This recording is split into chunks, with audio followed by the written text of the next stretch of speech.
Hello and welcome to Unacademy. You have heard of the horrific war crimes in Ukraine. You have seen the destruction in Gaza and you have studied the horrors of the Holocaust. But there's another tragedy unfolding right now as we speak. One so brutal, so vast, that the blood being spilled is visible from space. And yet, the world stays silent. Entire towns are being wiped off the map. Mass graves are filling faster than aid can arrive. Innocent women and children are being slaughtered. Even food, water, and medical aid has been weaponized. This isn't your average war between two armies. It's a war against humanity itself, a campaign of extermination driven by ethnicity, power, and profit. While entire villages are being burnt, women raped, and civilians hunted down, those responsible are being armed, trained, and funded by outside powers that are chasing influence and resources. Yes, the same global powers that preach about human rights are in one way or the other entangled in this carnage, not with soldiers, but with silence, with weapons, and with money. This genocide has already displaced millions, more than the entire population of some European nations. And yet, the news cycle scrolls past. Cameras turn away. The suffering of these people is too far, too complex, too inconvenient for it to trend on social media. When history looks back, it won't just ask who committed these atrocities. It will ask who watched and remained silent and yet did nothing. Because this isn't a story of the past. It's not happening in 1945. It's happening right now in the heart of Africa. And still, the world looks away. So, if you can spare 10 to 15 minutes of your time, let me help shed some light on one of the most horrific mass killings in recent times, the ongoing genocide in Sudan. In this brief session, we will understand everything about the civil war in Sudan and the recent mass killings which has led to allegations of a genocide being committed. So let's start the discussion and first focus on the geography of Sudan. Because in the world of geopolitics, to understand international relations, you need to first learn about the geostrategic significance of a country or a region. Now, you look at Sudan on the map. It's a country located in North Africa and it is part of the African Sahel region. The Sahel region stretches from the Atlantic coast over here all the way till the Red Sea coast. The Sahel region, which includes countries such as Mali, Mauritania, Niger, Nigeria, Chad, Sudan, Eritrea, these countries are known for being impoverished, known for being backward. Military coups are very common in this region. Governments are toppled again and again. The region is also badly affected by radical extremism led by few jihadist outfits, including the factions of Al Qaeda and Islamic State. So, this region has access to two of the most important water bodies: Atlantic Ocean to the west, Red Sea to the east. This is where Sudan is located. Look at the neighboring countries. This could be very important for your prelims. Egypt is a key neighbor to the north of Sudan. Libya, which itself is going through a civil war. Chad, Central African Republic, and South Sudan, which broke away from Sudan in 2011 as a result of the deep rooted ethnic and religion based divide that exists in the country. The current cycle of violence is also related to the same causes and factors. Then Ethiopia and Eritrea towards the southeast and east of Sudan. While these are the neighboring countries, it is important to learn about the resources present in Sudan and its ethnic demographic profile, because these are the factors which are today contributing to the crisis in Sudan. Now, if you look at the resources, the Darfur region, located in the western part of Sudan, is blessed with gold, oil, copper. There are even uranium deposits in the country, and as well as rare earth minerals. So it is indeed a resource rich country, and yet it is one of the most backward, impoverished countries, which has been rocked with instability from decades.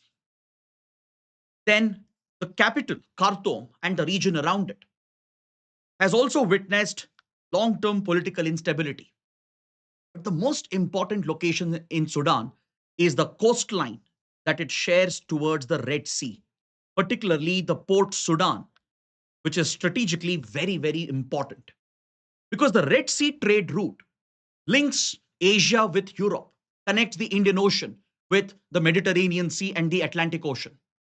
This narrow trade corridor is bound by two choke points, the Suez Canal to the north in Egypt and the Bab al Mandeb Strait towards the south, which connects the Red Sea with the Gulf of Aden and Horn of Africa before it opens towards Arabian Sea and Indian Ocean.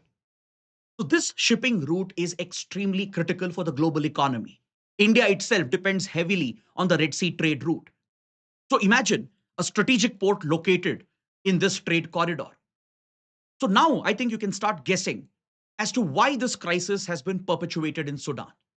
There are external powers, regional powers involved who are eyeing the resources of Sudan and as well as to gain influence and control in the Red Sea corridor, who are in a way responsible for the crisis that we are witnessing in the country. Now, coming up to the ethnic profile of this nation, the conflict that you're witnessing is primarily a result of the ethnic divisions between the Arab nomadic tribes and the non Arab African Muslims. So, at the heart of this conflict, it's not religion which is driving the tensions and the clashes, it is primarily ethnicity. Sudan is a Muslim majority nation. Of course, the Arab nomadic tribes are Muslims as well, following the Sunni faith. The non Arab African black Muslims also belong to the Sunni faith.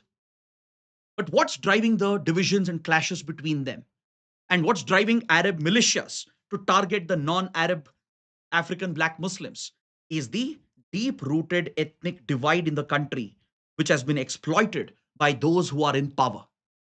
In this slide, you can see the image of Omar al-Bashir, the Sudanese dictator who ruled the country from 1989 to 2019. During this period, Omar al-Bashir committed brutal atrocities. He hung on to power by exploiting the very same ethnic divisions that we are talking about.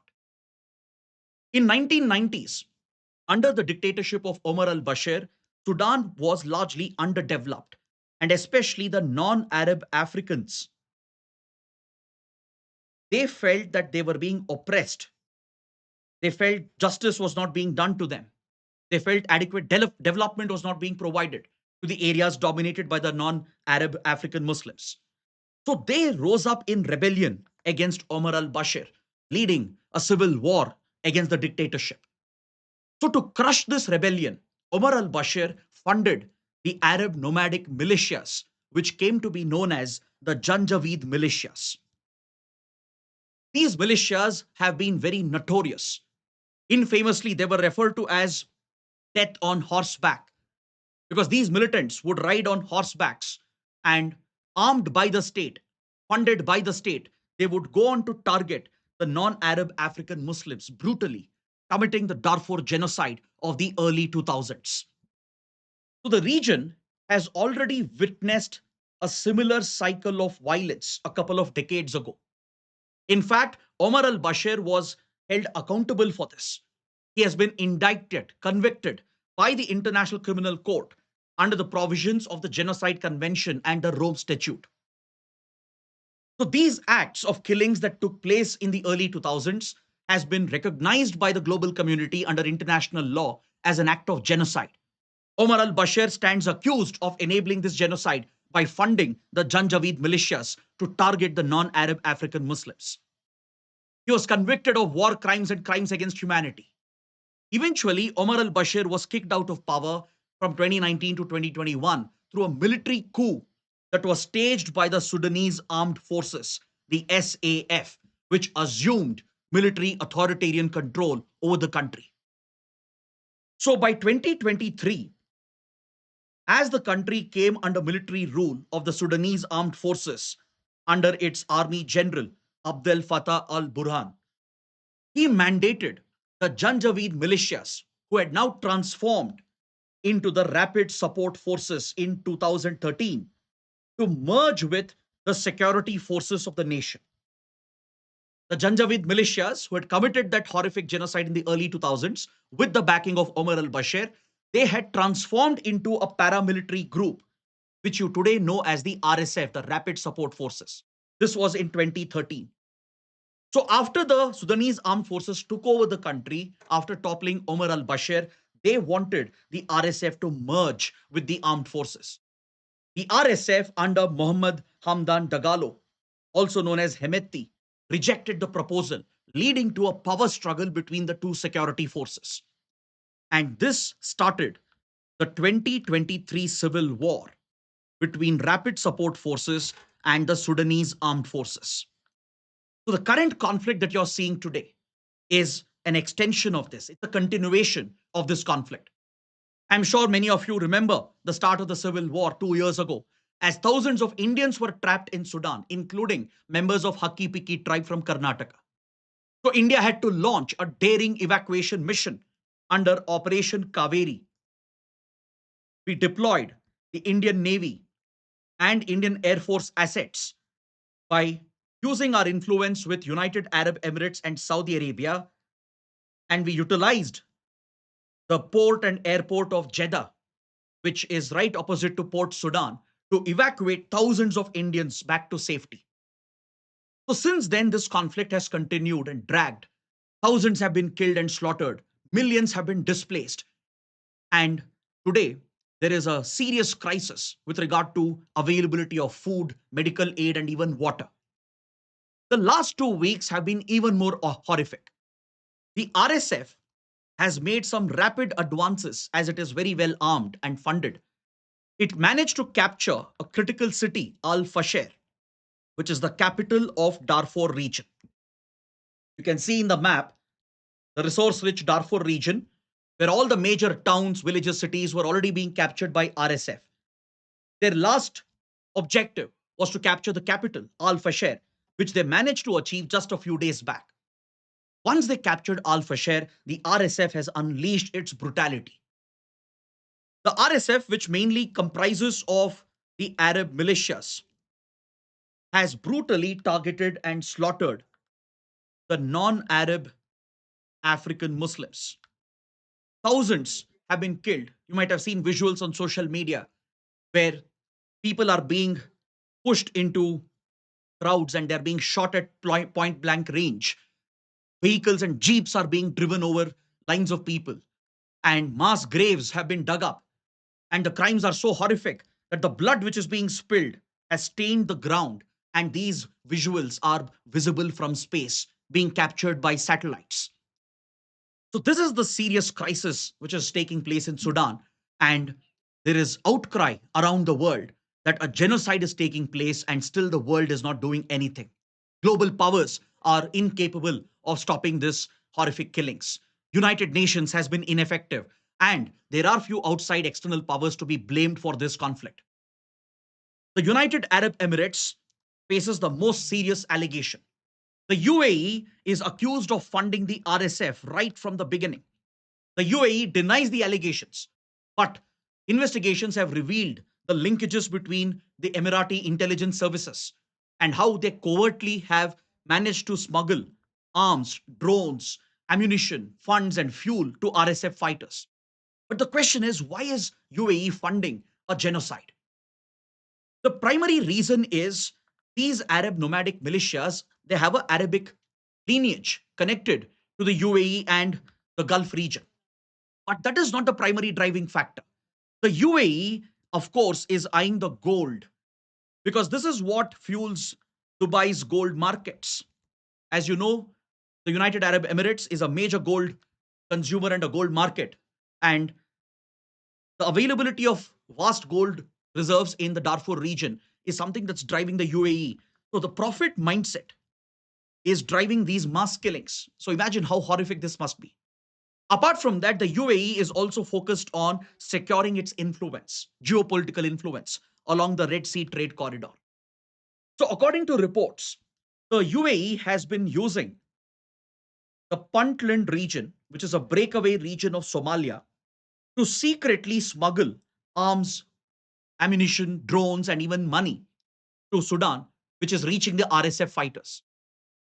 UAE is also using Libya, South Sudan, and Uganda. Through these routes, it has been funneling the weapons that are needed.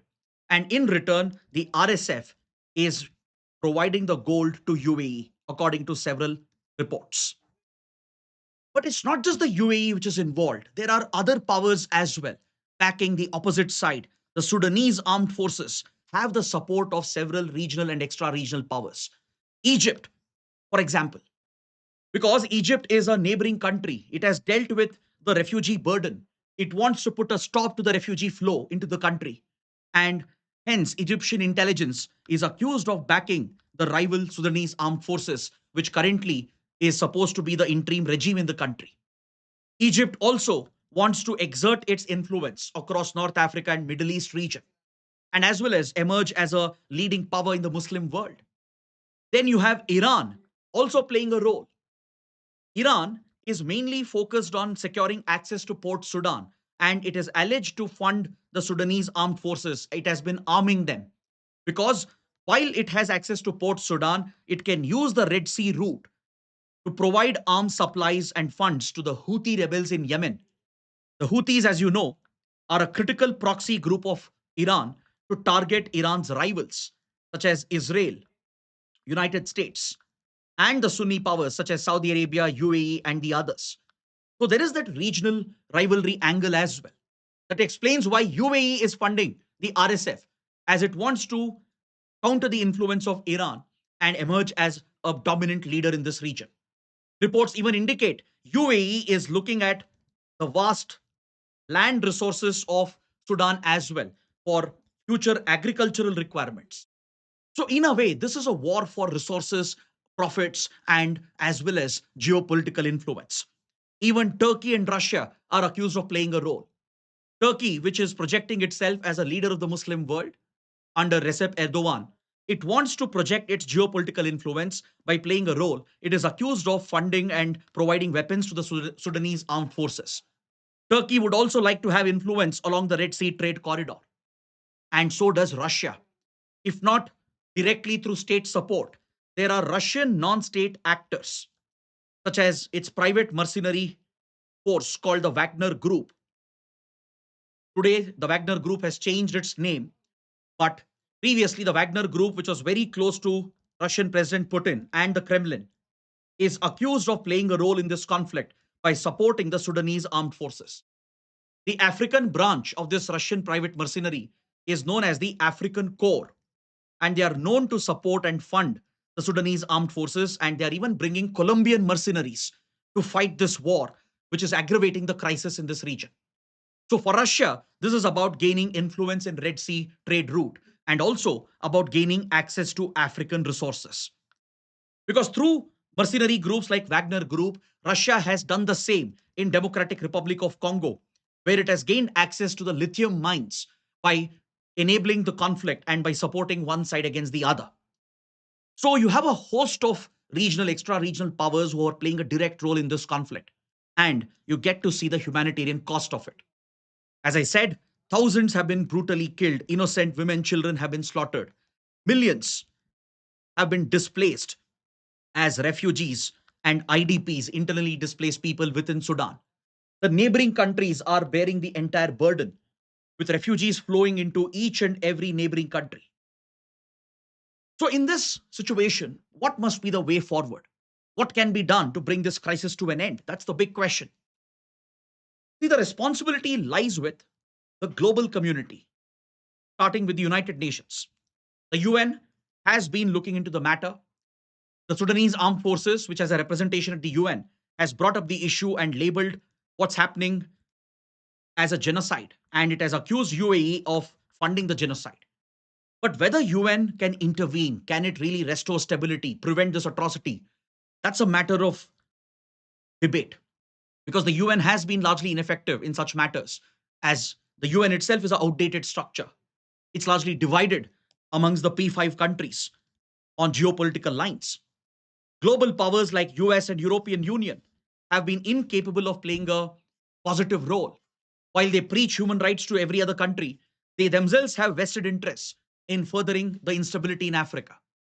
So, this vacuum which is being created could even enable the rise of extremism and jihadist outfits like Al Qaeda and Islamic State. So, it does pose a global threat.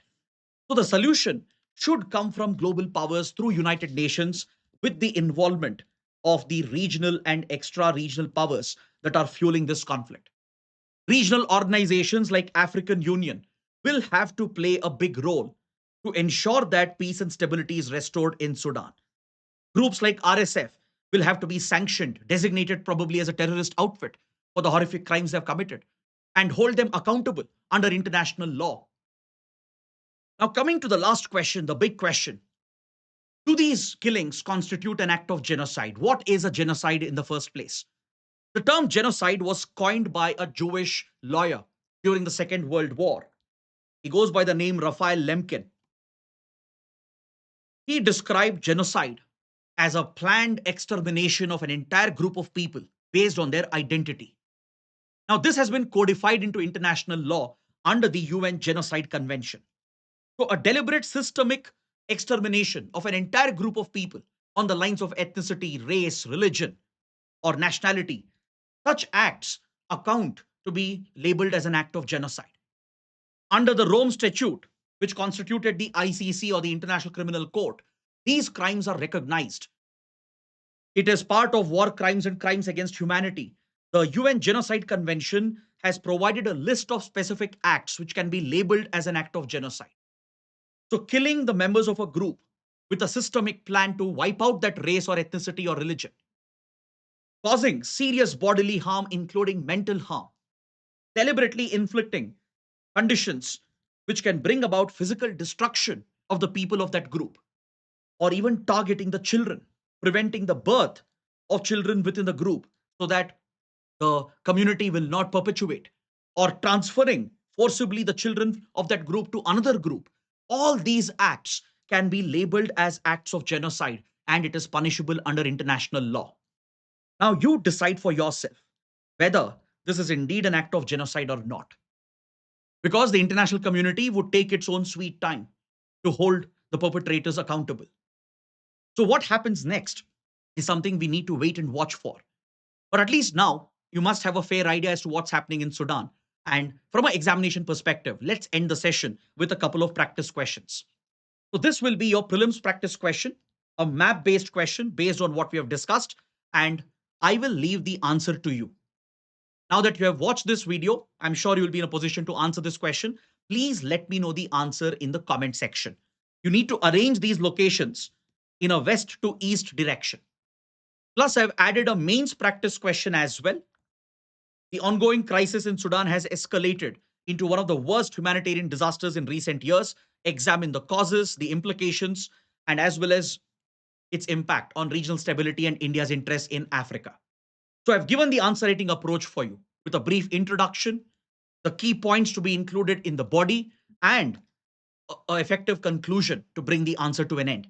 So please use the answer writing approach. You can pause the screen, take screenshots, and practice your answer writing.